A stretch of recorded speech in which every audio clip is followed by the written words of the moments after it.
everyone, in this video we'll be discussing our final project. First, we're going to introduce ourselves. My name is Carolina Melendez. My name is Raúl Martínez. I'm María Fernanda Pasarán. And I'm María Lozano. Okay, to begin, we will provide a brief overview of our initial ideas and how we decided to pursue this project. We initially considered a treasure hunt game using the Fez as a map. Then we think about question and answer game. But lastly, we settled down on an entertainment game inspired by a magic ball from the 90s. This application aims to resolve the user doubts by using elements from the P5.es and the ML5.es libraries to create a multimedia representation of a sphere acting as a magic ball, displaying the answer on the surface. Based on an emotion reading model, the application generates a response to corresponding emojis. I start working on the magic ball using elements from the P5GS library to create the basic sphere of the magic ball. Then, using a voice detection system, we detect space with microphone and stop symbol. The microphone symbol initiates the voice detector and the stop symbol halts it. The program then describes the detect speech into text. Simultaneously, we return to the sphere while the microphone is active. The sphere rotates with the archived use CSS. We also incorporate the triangle with the sphere to display and the answer to the question. Reading the answers, we generate a random response between yes, no, and maybe. When the user clicks the stop symbol, the program randomly selects an answer. Next, emotion detection is a complex task, and there are many different approaches that can be taken. I choose to use a machine learning approach, which involves training a model on a large dataset of text and emotion labels. Once the model is trained, it can be used to predict the emotion of a new pieces of text. To implement this approach in our project, we next implemented an emotion detection model to identify whether the user's sentence contains a positive, negative, or neutral sentiment. We initially attempt using TextRaiser, a natural language processing tool. However, we encountered issues as this model merely separates the sentence into words rather than detecting the emotion. Therefore, we switched to the emotion detection model currently used in the program. This model analyzes the sentence captured by the voice detector and classified it as positive, negative, or neutral. This information is crucial for Mariel's explanation. To transfer the emotion detector model from Python to JavaScript, we using JSON that the program created. When it detects the voice, the model uses this JSON package and send it to Python to classify the emotion and create a new JSON that Java can read. Ensuring compatibility with Java libraries and ensuring modeling efficiently. Also, the JavaScript version retained the accuracy of the original Python model. Subsequently, the Java model was employed to generate emojis based on detected emotions. Positive emotions prompt with happy emojis. Negative emojis prompt sad emojis. And neutral emotions prompt emotionless emojis.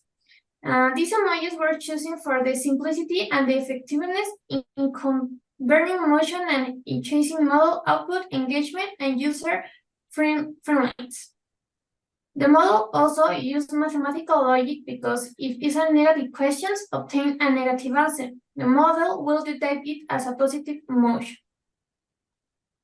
When putting everything together, we only have to fix some visual aspects, where we added the instruction to the program, using a magical keying that is going to explain step by step how to use it.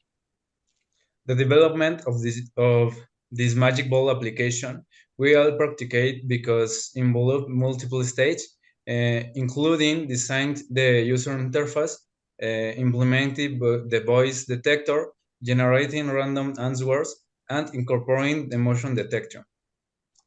The motion detection model was initially implemented in Python and then converted to Java for compatibility and efficiency. Emojis were chosen based on their simplicity and effectiveness, convenient emotions, and enhancing user engagement.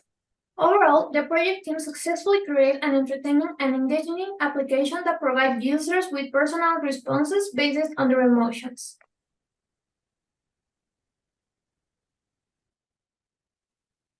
Okay, well, now we're going to see the structure and also the implementation of the project. Essentially, the project has 4 different languages. We have an index that contains all the code in HTML that provides the structure.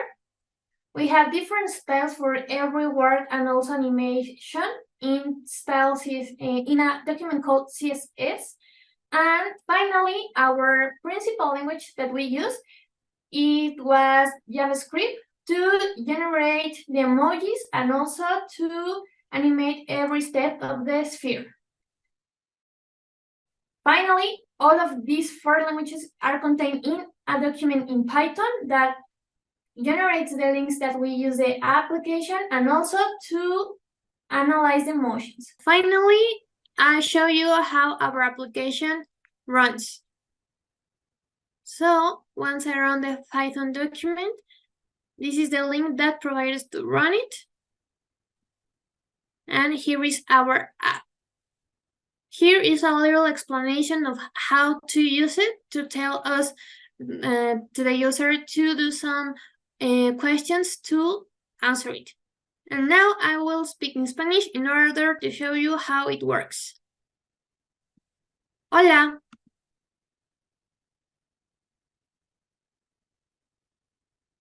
¿Me irá bien en el amor?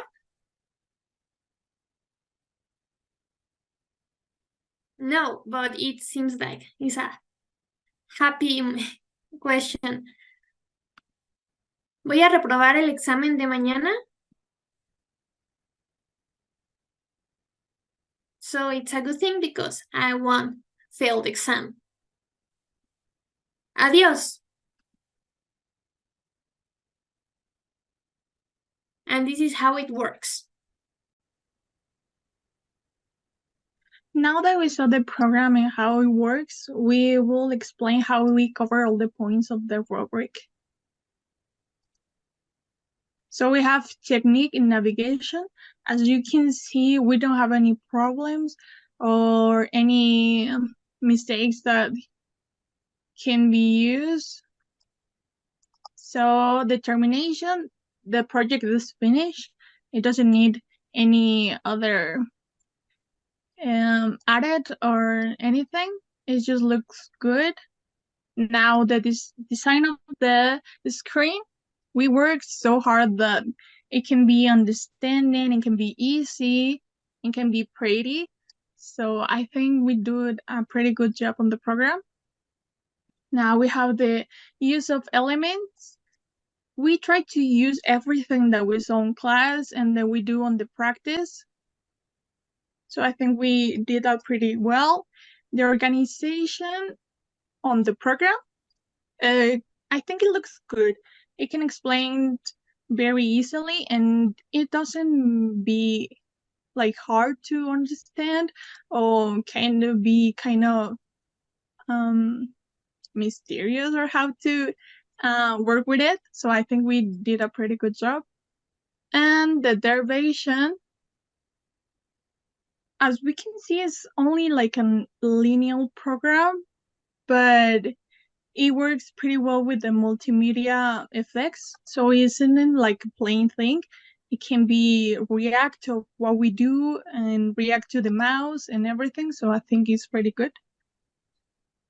We try to do like a lot of ideas, like a shower of ideas, and we get with this one. We talk with the professor and he thinks it's a good idea. We get inspired in the 90s MagicBall, but at the end we did like kind of different. It's not the same. So we did changes to work with what we saw in class. And also, I think we can see a lot of what we did in class on the program and also on the code. So if you explore a little bit more on the code, we have a lot of elements that we saw in class. So I think we did a pretty good job on that.